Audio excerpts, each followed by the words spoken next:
Баршаларыңа сәлем достар, қалайсыңдар?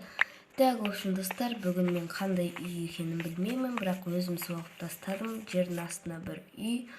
Короче, енді бүгінгі серияда біз обзор жасайтын боламын. Ал видеоны бастайық, кеттік достар.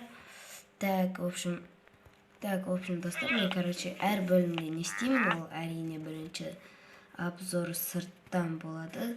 Мен мына жақта екі қабаттан істегенмін, міне көрсете кетейін, ал жоқ, бұл жақтар екен.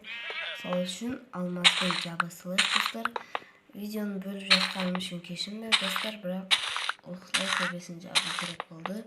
Онша толық аяқтаған жоқпын, біз себебі сетевой ойын ойнап жаттық. Бека өзіне жердің астына үй салды, ал мен міне мына жаққа үй салдым. Негізі мына жерге бір деп жазайын деп жатқан едім, бәрі құртылып кетті жердің кесірінен. Так, в общем, достар, міне мынау сырты айта кететіндей, ал іші де бұның кішігірім болатын болады. Так, міне мынау есік болса, мына жақта бір печкасы бар, бір сундуғы бар. Бәрін саптастайық достар, керек емес заттардың бәрін.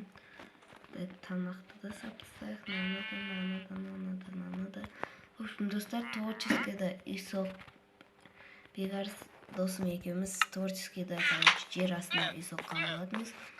Ал мына жақта киім ілетін, ал мына жақта мен кішігірім, бірақ сыйымды қылып жасаған болатынмын. Бұл үй достар, мына жақта кітаптың несі.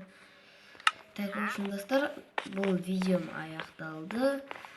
Бұл үйдің атын қалай қойсам болады, соны комментарияға жазып кетсеңдер болады достар. Ал видео мендеше аяқталды. Келесі кездескенше сау болыңдар достар. Аманшылықта болайық.